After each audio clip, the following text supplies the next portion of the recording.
prefer to hunt mostly at night because they don't have as much competition during nighttime.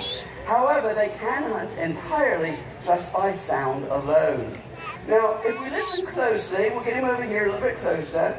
He is making an odd sound for an owl. It's not the familiar hoot that we're accustomed to. So let's see. Ready?